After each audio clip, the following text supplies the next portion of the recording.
안녕하세요. 채널 615의 황선입니다. 자, 오늘 방송은요, 위험천만한 한미일 전쟁훈련에 대한 방송으로 집중해 보겠습니다.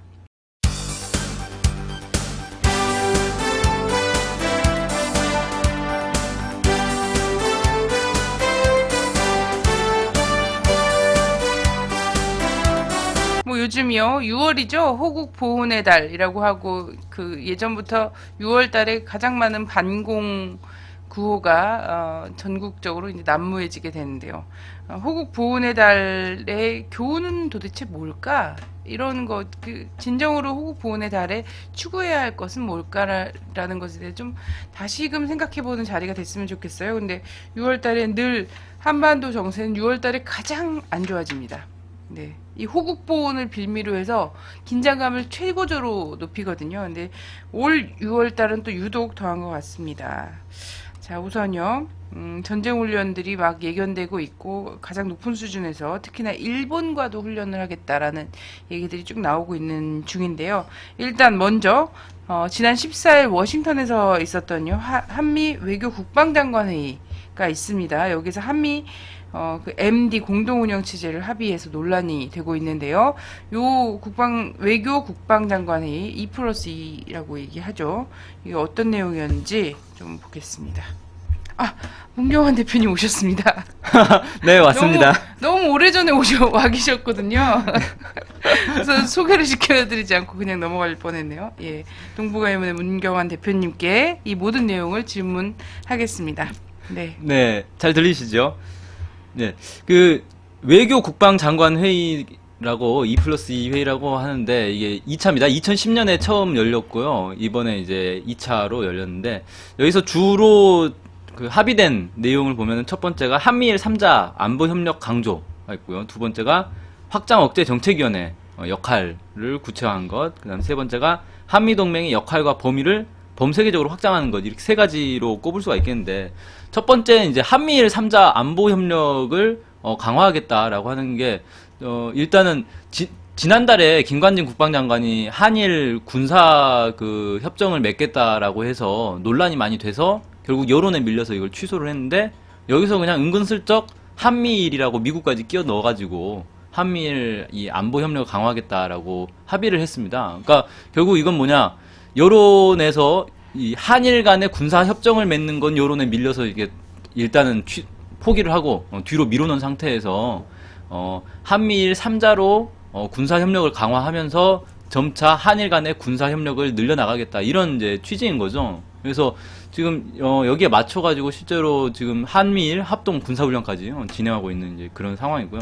두 번째 이제 확장 억제 정책위원회는 이제 뭐 미사일 방어 능력 향상 뭐 이런 얘기들이 나오는데 특히 이제 논란이 되고 있는 게 MD 문제입니다. 그러니까 지금 한국군이 미국의 미사일 방어 시스템 MD에 공식 참여를 하고 있지 않은데 여기에 이제 공식 참여하는 것 아니냐, 이런 의혹의 목소리들이 그동안 있어 왔거든요. 근데 이번에 이제 그 국방부에서 밝힌 건 미국의 MD에 편입되는 건 아니고 MD와 관련된 정보를 서로 공유하는 거다. 그리고 한국은 북한의 미사일을 막기 위한 이런 이제 저궤도 그 요격 시스템만 갖추는 것이다라고 하는데, 사실 MD라는 게 상당히 포괄적인 이 시스템으로 갖춰져 있기 때문에 이륙 단계에서 저궤도에서 요격하는 것, 중궤도, 그다음 대기권 밖에서 요격하는 것, 그 낙하하고 있는 걸 다시 요격하는 것, 여러 단계로 나뉘어져 있어요. 그러니까 그 중에 일부를 맡은 거라고 봐도 상관이 없는 겁니다. 그러니까 그 국방부에서는 마치 무슨 대기권 밖에서 요격하는 것만 MD인 것처럼 그렇게 얘기를 하고 있지만 사실은 그냥 미국의 MD에 부분적으로 참여한 그런 꼴이나 마찬가지가 된 거죠. 그것 때문에 논란이 좀 많이 되고 있고요. 마지막으로 한미 동맹을 범세계적으로 넓히겠다, 이 얘기는 그 미군이 전쟁하고 있는 전 세계 어느 나라든지 한국군이 거기에 참가를 하겠다라는 얘기나 다름없는 건데, 이게 원래 한미 동맹이 그 한미 상호 방위 조약을 보면은 한반도와 그러니까 각국의 그 영토를 침범 당했을 때 서로 도와준다, 그런 내용으로 돼 있거든요. 그러니까 한반도가 공격당했을 때 미군이 한반도에서 싸워주는 것, 이것만 포함 그 상호 방위 조약에는 명시가 돼 있는데 그걸 그냥 무시하고 뭐 유럽이나 아프리카나 동남아시아나 어디든지 미군이 전쟁을 하면 거기에 한국군도 도와주러 가겠다라는 걸 합의한 거나 마찬가지라서 이런 것들, 이런 상당히 중요한 내용들이 국회 동의 없이 이렇게 장관들끼리 모여가지고 합의를 하는 게 과연 합당한 것인가, 여기에 대해서는 좀 많은 논란들이 있습니다. 네. 뭐 미국은 끊임없이 뭔가를 만들어내서 그 자신들이 만들어 놓은 그 망에, 그죠? 전 세계를 줄 세우게 하는데 참 바쁜 것 같아요. 이 MD도 도대체 언제적 얘기예요, 그죠? 근데 이걸로 계속해서 이제 전 세계를 다시 줄 세우게 하고, 해구산 밑으로 들어올 사람들 줄 세우게 하고, 뭐 이러는 거 아닙니까? 다? 네. 네. 그리고 그런 것도 유지하기 위해서 군사훈련을 하지요. 네. 그래서 요번에 호국보훈의 달인 6월을 맞아서 군사훈련들이 대거 연이어 준비가 되고 있습니다. 그래서 많은 우려를 낳고 있는데요. 지난달 말에는 태극 훈련이라는 게 있었는데 이 평양을 공격한 내용이 있었다고 하더라고요. 네, 그렇습니다. 그러니까 이게 알려지지 않다가 그 얼마 전에 이제 언론에 보도가 되면서 아, 이런 훈련이 있었구나라는 걸 알게 됐는데, 태극 연습이라는 건 일단 지휘소 훈련입니다. 그러니까 실제로 뭐 군인들이 움직이고 이런 건 아니고요. 지휘관들끼리 모여서 컴퓨터 시뮬레이션을 하는 건데, 이게 그 원래 이제 어떤 내용으로 했는지 공개가 되고 있지 않다가 이번에 그 최근에 언론에 공개가 된 내용이 뭐냐면은, 북한이 서울을 공격했다라는 걸 가정을 하고 거기에 대해서 평양을 공격하는 그런 내용으로 돼 있다 그래요. 그래서 실제로 이제 그게 상응 표적 타격 계획이라고 해서, 예전에 그 올해 3월 달에 김관진 국방장관이 그 적 도발 시 최단 시간 내 도발 원정과 지원 세력뿐 아니라 우리에게 피해를 준 대상 지역에 상응하는 응징을 할 수 있도록 뭐 대비 태세를 갖춰라, 이런 이제 발언을 해서 논란이 됐었는데, 그걸 그대로 이제 작전 계획으로 옮긴 거예요. 그래서 우리가 서울 수도를 공격당했으니까 우리도 북한의 수도를 공격하겠다라는 내용으로 되어 있는데, 그 내용이 구체적으로 밝혀지지 않았지만 뭐 언론에 공개된 걸로 보면, 이 서울에 미사일과 포탄이 몇 발이 떨어지면 북한을 공격을 하고, 북한이 다시 공격을 하면 평양에 천여 발의 미사일을 발사하겠다, 뭐 이런 내용으로 돼 있어요. 그러니까 이게 뭔가 비례해서 대응하는 게 기본이잖아요. 이게 이 작전 규칙이라는 게. 그러니까 저쪽에서 총을 쏘면 우리도 총을 쏘고, 저쪽에서 포를 쏘면 우리도 포를 쏘고, 이런 이제 비례해서 대응을 해야 되는데, 미사일 몇 개 떨어졌다고 해서 천여 발의 미사일을 발사해 버린다, 이건 국지전으로 끝날 문제를 전면전으로 그냥 확대시켜버리겠다는 거죠. 근데 이런 훈련을 했다는 것도 참 이제 지금 위험천만한 이 한반도 정세에서 문제인데, 이런 걸 또 공개를 합니다. 뭐하러 공개하는지 모르겠어요. 이걸 공개하면 북한이 가만히 있겠어요? 평양을 뭐 1000발의 미사일로 평양을 공격하는 훈련을 해? 그럼 우린 10,000발의 미사일로 서울 공격하는 훈련하자, 이렇게 나올 거 아닙니까? 지금 왜 이런 걸 자꾸 공개를 하는지, 이것도 참 이해할 수가 없습니다. 네. 사실상 공격 당한 것을 전제로 해서든 아니면 비상시 공격, 그죠? 공격을 네. 한다는 내용으로든 이제 이러저러한 뭐 시뮬레이션이라든지 이런 것들은 다 있어 왔을 거란 말이에요. 근데 문제는 이 정부가 너무 간을 보고 싶어 한다는 거 있잖아요. 그쵸. 간 보기를 하고 싶으니까 자꾸 언론에 흘려주고, 요걸로 이제 반응을 한번 보려고 하는데, 이 간 보기를 하다가 진짜 전쟁이 날 것 같다라는 거예요. 이게 정치도 아니고, 이건 국민들 전체를 불안하게 만드는 것임과 동시에 실제 생존권 자체를, 전 국토 위에 살고 있는 우리 민족의 생존권 자체를 뭐라 그래야 될까요? 하여튼 위험에 빠뜨리는 거죠. 몰아버리는 겁니다. 그러니까 군 내에서도 어떤 이제 얘기가 나오냐면, 과도한 대응 아니냐, 뭐 무슨 1000발이나 쏘냐, 과도한 대응 아니냐, 이런 지적이 있었다 그래요, 군 내에서도. 그러니까 네. 그런 너무 과잉 대응 성격의 훈련을 참 하는 게 결국은 뭐 의도하는 게 있는 거겠죠. 네. 자, 62주년이래요. 한국전쟁 62년이라고 하는데, 자, 언제쯤 돼야 이렇게 이제 전쟁을 맞아서 뭔가 군대가 큰 대대적인 뭔가를 준비하고 이러는 꼴을 안 볼 수 있을까.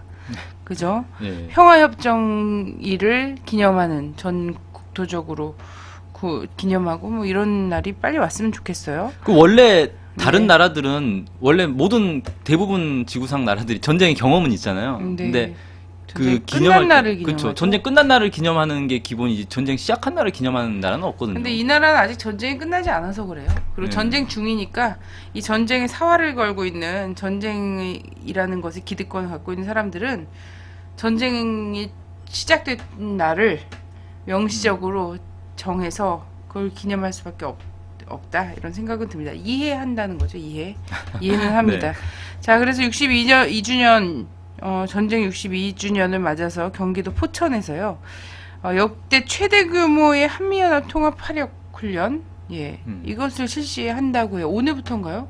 그러면은 22일부터니까 잠깐만요. 오늘이부터네요. 네, 오늘 벌써 포천에서 이제 진행하고 있는 건데요.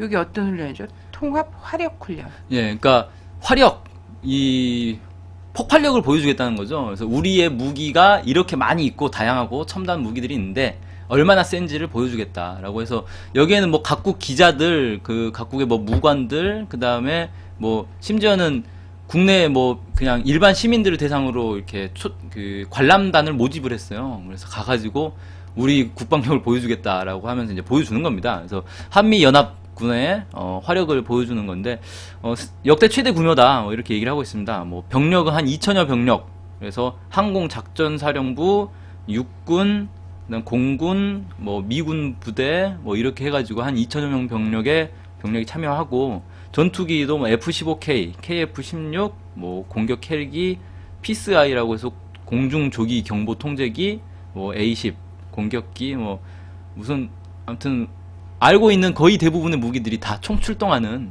그런 이제 행사다. 뭐 이렇게 볼 수 있겠습니다. 네. 자, 그리고 어제부터는요, 또 한미일 연합 군사훈련이 제주도 남방의 공해상에서 벌어지고 있다고 해요. 한미일 연합 군사훈련입니다. 이거 심각하죠? 예, 그러니까 즉 사실은 이게 사상 최초인데 언론에 네. 거의 알려지고 있지 않아요. 네. 어제 이미 시작을 했는데 이게 사실 한국군과 일본의 자위대가 함께 훈련을 하고 있는데 이런 심각한 문제에 대해서 알려지지 않고 얼마나 일본은 얼마나 참여하고 한국군은 얼마나 참여한지도 언론엔 거의 보도가 되지 않고 있는 이런 실정이고 원래 이제 그 국방부에서는 연례적인 훈련이다 이런 식으로 얘기를 하고 있습니다. 근데 우리가 언제 일본하고 연례적으로 훈련을 했습니까? 그러면 그건 비밀리에 했다는 얘기밖에 안 되거든요. 우리가 모르고 있다는 건. 진짜 왕배신감이죠, 국민들은. 아니, 전 세계가 인정하지 않는 일본의 군대를, 일본의 헌법조차도 인정하고 있지 않은 일본의 군대를, 하필이면 일본의 식민지배를 40년 동안이나 받은 한국이 일본의 군대를 전 세계에, 그리고 일본 국민보다도 앞서서 존중하고 인정하고 그들과 같이 군사훈련을 한다는 거예요. 그쵸. 참 네. 심각한 문제인데 어쨌든 네. 이게 그 이명박 정부 들어서 이게 심해졌어요. 그러니까 그 이전에는 이런 거 꿈도 못 꿨거든요. 근데 네. 이명박 정부 들어서 어떻게 일본과 군사 이 동맹을 해보려는 그런 움직임들이 계속 있었고 이게 북한을 빌미로 계속 진행이 됐죠. 2010년에 천안함 사건을 계기로 해가지고 이 한미 연합훈련 하는데 일본 해상자위대 장교 4명이 참관을 한 게 있었고요. 미일 훈련에 또 한국군 장교가 가가지고 참관을 한 게 있어요. 그러니까 교차 참관을 하면서 점차 분위기를 높여간 거죠. 이제 한미일 합동으로 해도 되겠다. 뭐 이렇게 이제 좀 분위기를 몰고 갔고 그 다음에 또 유명했던 부산 앞바다에서 PSI라고 해서 대량 살상무기 확산 방지 구상 훈련이 있는데 여기에 또 그 일본의 호위함과 그 초계기가 참가를 해서 논란이 좀 됐었는데 이때만 해도 그냥 참관 정도 소규모 뭐 이런 분위기였는데 지금은 아예 대놓고 이제 한미일 합동 군사훈련이다 이렇게 해가지고 군사훈련을 좀 진행을 하고 있는 게 정말 이 정부가 왜 일본하고 이렇게 손을 못 잡아서 안달인지 정말 의심이 가지 않을 수 없는 그런 상황입니다. 네. 그래요. 아니면 식민지배를 자신의 역사로 받아 안는 사람들한테는 일본은 아직 사과도 안 했고 일본은 여전히 침략군이고 그 나라의 평화헌법에서조차도 그 나라 군대를 인정하지 못할 정도의 전범국가예요. 전범국가. 근데 식민지배를 받은 그 나라의 백성들이 일본의 군대가 있으면 뭐 어때? 일본이랑 동맹하면 되는 거지. 그게 뭐 위험해? 그냥 군사훈련이나 해주면 되는 거지. 라는 정도의 인식을 갖고 있으니까 이 나라가 계속해서 그렇게 외세에 굴종적이고 뭐 이런 나라로 되는 거 아니겠어요? 그죠? 그러니까 이 나라에 대고선 어느 일본 놈들이 그래, 식민지배 너무 미안해. 그때 니네 아들들 데려다가, 총알바지 시킨 거 미안해. 너희 딸들 데려다 군 위안부로 강제 동원한 거 미안해. 이런 얘기. 그죠? 노동 강제 동원한 거 미안해. 이런 얘기를 누가 하겠습니까? 니네 집 숟가락까지 가져다가, 우리 총알 만들어서 대동아 공영권 만들려고, 니네 집 숟가락 가마솥까지 끌고 간 거 너무 미안해. 라고 얘기한, 그런 얘기를 누가 하겠습니까? 일본인들이. 그죠? 한국인들이 네. 이렇게 앞장서갖고 지금, 이런 얘기 하고 있는데도 들어와서 일본이랑 군사훈련하는 게 뭐 어때요? 군사 동맹하면 되죠? 동맹하면 되죠? 이런 식으로 얘기하고 있는데, 일본 군이, 일본, 정부가 한국인을, 존중할 리가 있겠어요? 이런 생각이 듭니다. 예, 그러니까 예. 지금 문제가 뭐냐면은 일본은 2차 세계대전 전범국임에도 불구하고 네. 제대로 된 사죄나 배상을 하지 않았어요. 특히 다른 나라보다 이 한국에 대해서는 정말 무시를 하고 있는 상황인 거거든요. 근데 그런 상황에서 지금 이제 최근에도 왜 일본이 핵 그 무장을 할 수 있는 이 발판을 마련하기 위한 법을 고치지 않았습니까? 그런 식으로 해서 자신들이 전범국이라는 걸 잊어버리고 다시 한번 이 그들 말로 대동아 공영권을 확보하기 위해서 이 동북아를 자신들이 다시 지배하고 싶은 그런 야욕을 아직도 버리지 못하고 있는 거예요. 그런 이 자신들의 야욕을 채우기 위해서 뭐 핵 무장을 할 수 있도록 법도 고치고 있고, 그 다음에 평화헌법도 수정을 해서 이 정상국가, 그러니까 여기서 말하는 정상국가는 군대를 이제 정식으로 군대를 가질 수 있는 그런 국가로 변화하고자 그렇게 이제 노력을 하고 있는 게 바로 일본이고, 여기에 맞장구를 쳐주고 있는 게 바로 한국이 돼버린 거죠. 이런 정말 피해국임에도 불구하고 가해자가 더 힘을 가지려고 하는데 거기에 도와주고 있는 이런 이제 역사의 아이러니가 현 이명박 정부의 행태가 아닌가 이렇게 생각이 됩니다. 네, 그래요.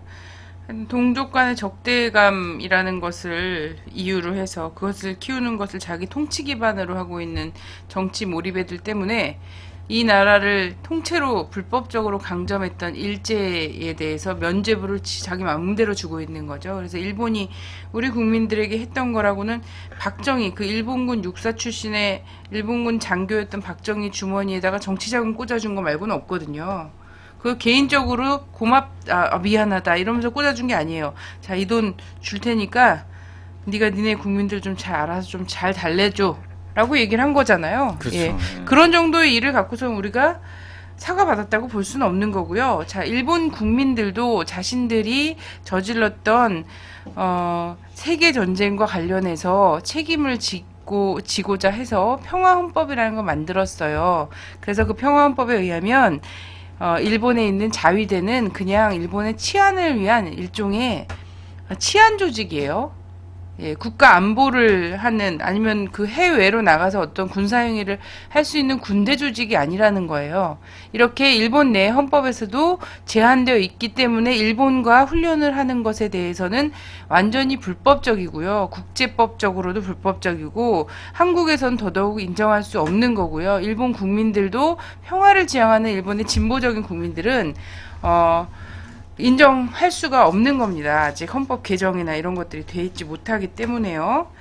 그래요. 그래서 이거를 또 일본하고 동맹에서 훈련하면 뭐 어때라고 얘기하고 있는 것 자체가 지금 이 상황에 대해서 절대 이해하지 못하는 상황에 나오는 얘기라는 거고요. 그래서 한국도 이걸 쉬쉬하면서 몰래 전쟁 연습을 하고 있다라는 거예요. 그리고 한일 간에 아직 풀릴 문제들이 아직 많이 있다라는 거고, 그런 겁니다. 근데 이 모든 과정이 한반도 안에서의 남북 간의 군사 긴장감을 높이기 위해서 이런 모든 위험한 행동들, 불법적 행동들이 저질러지고 있다라는 이야기를 드리고 있는 거예요. 네. 공부가 필요하겠죠? 네. 네, 이제 다음 네네. 내용으로 넘어가도 될 것 네. 같습니다. 자, 23일부터 또 3일간요. 미국 항공모함이 참가하는 서해 한미 연합훈련이 진행이 또 돼요. 그죠? 네. 그리고 이미 뭐 서해 안면도 쪽에서는 지금 그 연대급 합동 상륙 훈련 진행 중에 있다라고 하고요. 네. 이 작전명이 결정적 행동이라고 해요. 네. 아, 참, 결정적 행동이 도대체 뭔지 참 궁금한데, 지금, 그니까 진행 중이죠, 이미. 이, 한국 해군과 해병대가, 합동 이 상륙훈련을 서해 안면도 해안에서 진행을 하고 있다고 그럽니다. 지금, 뭐, 독도함을 지휘함으로 해가지고, 해군 함정 21척, 해공군 항공기 27대, 상륙 돌격 장갑차 34대, 뭐 상륙군 1200명, 뭐 이렇게 해서 총 한 3천여 명의 병력이 참가하는 상륙 훈련을 하고 있는데, 여기서 이제 그 단계가 있을 거 아니에요. 훈련을 하면 이게 지금 일주일 가까이 진행되는 훈련이기 때문에 단계가 이제 1단계, 2단계, 3단계로 넘어가는데, 여기서 이제 가장 최고 절정을 이루는 걸 6월 25일에 맞췄다는 거예요, 날짜를. 그래서 6월 25일에 결정적 행동이라는 작전명을 가지고 이제 훈련을 한다, 그날. 근데 그 이제 훈련 내용은 뭐 쉽게 말해서 입체적인 상륙 훈련입니다. 그러니까 이 공군 그러니까 적지 중심 작전 부대라고 해서 일종의 이제 특수부대가 먼저 은밀히 침투를 하고, 거기에 공군이 폭격을 하고 해군은 함포 사격을 하고, 여기에 상륙을 하면서 위에 이제 뭐 공중 강습, 그래서 뭐 헬기에서 로프 타고 내려가고 비행기에서 이제 낙하산 메고 뛰어내리고, 이렇게 해서 입체적으로 상륙 작전을 하는 그런 이제 훈련이다라고 하면서, 해군 본부에서 이 결정적 행동에 대해서 뭐라 했냐면, 언제든지 원하는 목표 지역에 대한 상륙 작전 능력을 펼칠 수 있는 우리 군의 발전된 능력을 과시하고 적의 도발에 대한 강력한 경고와 억제 의지를 보여줄 것이다. 뭐 이렇게 표현을 했는데, 그러니까 언제든지 북한의 어느 지역이든지 이 상륙을 할 수 있는 그런 능력을 키우기 위해서 하는 거다. 뭐 이렇게 얘기를 했어요. 그러니까 상당히 공격적인 훈련을 하는 거죠. 방어를 하는데 상륙 작전을 하지 않죠. 보통 거의 대부분의 상륙 작전은 적을 공격하기 위해서 하는 작전이기 때문에, 이런 작전을 이렇게 대놓고 얘기를 하면서 언제든지 원하는 목표 지역 뭐 이렇게 이제 딱 집어서 얘기를 하는 것들을 보면 북한을 언제든지 공격할 수 있는 그런 이제 훈련을 하고 있다라는 걸 스스로 밝히는 것 같습니다. 그리고 그 23일부터 하는 훈련 같은 경우는 한미 이제 연합 훈련인데, 여기 또 이제 문제가 되는 게 미국의 그 조지 워싱턴호 항공모함, 핵 항공모함이 서해에 들어온다는 거예요. 이게 이제 뭐가 문제냐면 중국하고도 이게 또 연결이 됩니다. 그러니까 이 조지 워싱턴호가 일본에 정박 중인 미국의 이 항공모함인데, 워낙에 이제 크기가 크다 보니까 웬만한 나라의 공군력을 압도하는 정도의 이 공군력을 가지고 있다 그래요, 항공모함이.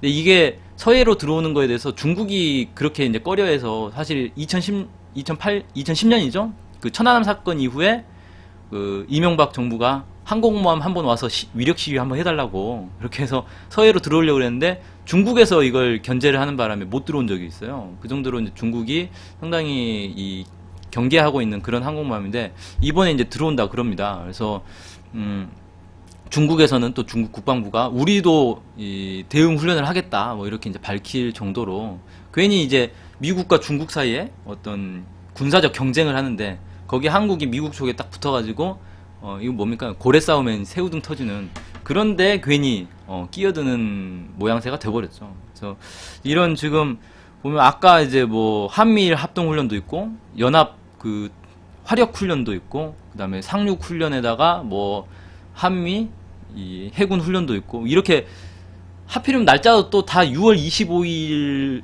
안팎으로 해가지고 집중이 되고 있어요. 그래서 정말 6월 하반기에 뭔가 좀 일을 치르려고 하는 건지, 왜 이렇게 훈련들을 집중해서 하는 건지 정말 좀 우려가 많이 되고 있습니다. 네. 6월 들어서 한반도에서 벌어진 군사훈련이 너무 뭐 아무리 6월이 호국 보훈의 달이라고 해서 막 적개심을 고취시키고 이래야 되는 날이라고 하지만, 너무 많은 거 아닌가요? 비축해둔 무기를 다 쓸 것 같아요. 뭐 재고 처리하려고 하는 건지. 그러니까 왜 그런 건가? 새로 사들이려고 이러나 싶기도 하고요. 네. 너무 많죠. 예. 예. 그래서 그러니까 지금 보통 이제 6월 달이 호국 보훈의 달이라고 해가지고 그걸 이제 계기로 해가지고 전쟁 훈련을 많이 하는데, 이게 이제 정치적 의도도 충분히 있지 않겠나 뭐 이렇게 생각이 되는 게, 지금 이제 그 남북 간에 상당히 긴장이 격화돼 있고, 북미 간에도 뭔가 대화가 계속 안 되고 정체돼 있는 이런 상황에서 이렇게 전쟁 훈련을 하는 거는 결국 북한에 대한 메시지를 던지는 것 아니냐. 우리는 대화보다는 대결로 가겠다. 우리의 의도는 대결이다. 이런 걸 좀 보여주려는 메시지를 던지는 게 아닌가. 그래서 북한을 좀 계속 자극하고 있는 그런 모양새로 지금 나오고 있습니다. 네. 자, 그리고 주한미군이 전력을 급속히 증강하고 있다고 하죠. 사실은 조금씩 줄어가고 있는 추세였는데. 예, 그게 이제 두 가지, 아니, 명분은 뭐냐면은 2015년에 작전 지휘권을 넘겨주기 때문에 이 주한미군의 전력 공백이 생길 수가 있다. 근데 주한미군이 빠지는 건 아니거든요. 작전 지휘권만 넘겨주는 거고. 그런데 철수할 생각인가? 갑자기? 그러게 말이에요. 근데 전력 공백이 예상되기 때문에 네. 무기를 더 배치를 하겠다. 뭐 이런 이제 명분으로 해가지고 올 연말을 목표로 해가지고 지금 대대적인 그 전력 보강을 하고 있습니다. 뭐 그 에이테킴스라는 미사일이 있고요. 그 다음에 다연장 로켓 이런 게 있고, 그 다음에 구형 장갑차 전차들을 다 폐기를 하고 신형 뭐 M1A2 뭐 에이브럼스 전차나 뭐 브래들리 장갑차 이런 걸로 대대적으로 좀 교체를 하고 있다 그래요. 그래서 연말까지 쭉 진행이 될 것 같고, 그 다음에 패트리엇 대공 미사일 배치도 좀 늘리고 있고요. 무인 정찰기도 계속 도입을 하고 있는 그런 이제 상황입니다. 그래서 이 6월 말에 전쟁훈련 집중되는 것도 그렇고, 지금 이미 막 반입이 계속 되고 있어요. 이런 주한미군 무기들을 계속해서 반입하고 있는 것도 그렇고, 올해 안에 지금 뭔가 진짜 이 한반도에서 뭐 무슨 큰 일을 벌이려고 그러는 건지 아주 우려되는 좀 행동들을 하고 있는 겁니다. 네. 자, 북은 지난주에 저희가 본 것처럼요, 9일에 연평도 포격과 같은 강경 조치를 할 계획이 없다라고 해서 나름의 메시지를 미국과 한국에 보냈다라고 우리가 지금 해석을 하지 않았습니까? 그렇죠. 근데 여기에 대한 답변이 이런 군사훈련인가요? 그러니까 이게 참 네. 그 9일날 보도가 나오고 나서 그 다음 다다음 날이죠. 뭐 현지 시간으로 해서 미국의 그 국무부 대변인이 좋은 일이다. 북한에서 좋은 얘기를 하는 건 좋은 일이다. 이런 얘기를 했어요. 그래서 뭔가 좋아지는 건 아니냐라고 사람들이 이제 인식을 하게 됐는데, 사실 그 내막을 살펴보면 북한의 얘기는 그거였어요. 외무성 대변인 담화의 내용은 우리는 원래 계획이 없었다. 핵실험할 계획도 없고 무슨 연평도 포격 같은 사건을 일으킬 계획도 없는데 이명박 정부가 계속 우리를 자극하고 도발을 하고 있다. 이게 도대체 뭐냐. 그리고 이명박 뒤에서는 또 주변국들, 여기서 말하는 주변국은 미국과 일본을 얘기하는 거겠죠. 미국과 일본이 또 이명박 정부를 뒤에서 이렇게 부추기고 있다. 그래서 이런 걸 중지하지 않으면 안 된다라고 이제 경고를 한 거나 다름없거든요. 근데 여기에 대고 미국도 좋은 일이다라고 했는데 그 뒤로는 뭐가 있었냐면, 사실 이제 말을 주고받을 때는, 외교가에서 말을 주고받을 때는 이렇게 돼야 되는 거잖아요. 북한이 실제 전쟁의 의도가 있든 없든 우리는 이 군사 충돌을 할 의도가 없다라고 발언을 했단 말이에요. 그러면 거기에 대해서 미국도 우리도 군사적인 충돌을 바라고 있는 건 아니다. 우리도 그런 의도가 없다. 이렇게 얘기를 해야 되는데, 거기다 대고 뭐라 했냐면 북한이 그런 얘기 하는 건 좋은데 행동으로 보여야 된다. 이렇게 얘기를 해버린 거예요. 그럼 북한 입장에서 괘씸하죠. 거기다 대고 행동으로 보여야 된다라고 말을 해놓고 그 뒤로 보여주는 모습은 행동으로는 한미일이 보여주고 있어요. 전쟁 훈련을 대대적으로 진행을 하는 걸로 답변을 하고 있는데, 그러면 결국 뭐가 되는 겁니까? 북한은 나는 군사적 충돌할 의도는 없다.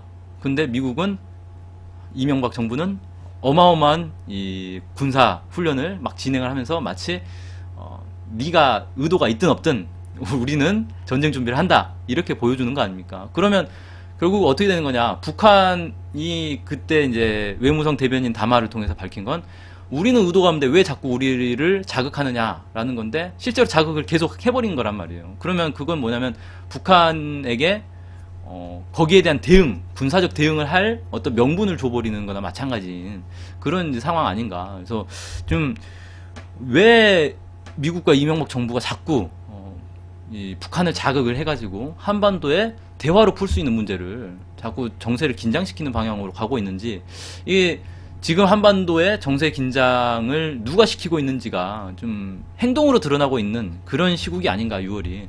그렇게 좀 보여집니다. 네. 자, 우리 소통령님께서요, 그런 지금 말씀을 저렇게 써주셨네요. 수구 세력들의 메카시즘 광증 상태와 쌀국의 오버된 연합훈련 등은 깡통 무기를 털어내고 아듀 상황으로 가지 않을까 하네요. 뭐 이렇게 예, 말씀해 주셨는데 그래서 뭐 다 털고 빠져나가자 이런 식의 개과천선하는 그런 생각은 하진 않을 것 같고요. 그것도 막판에 이제 네. 막판에도 그것도 한번 털어버리고 가자 이런 생각 하진 않을 것 같은데 결국은 아듀하는 상황으로 갈 수는 있을 거라는데 동의합니다. 왜냐하면 그 미국이 뭐 순순히 물러나가는 쪽을 택하지 않을 거고요. 그리고 물론 자기들이 쫓겨나가는 형식도 별로 좋아하지 않잖아요. 그렇죠. 근데 그랬던 예가 있었죠. 베트남에서 네. 네, 쫓겨났던 예가 있습니다. 근데 베트남이 그때 당시에 이제 미군이 물러가고 하여튼 베트남 민족의 입장에서 보면 통일을 한 거죠. 네, 예. 그렇죠.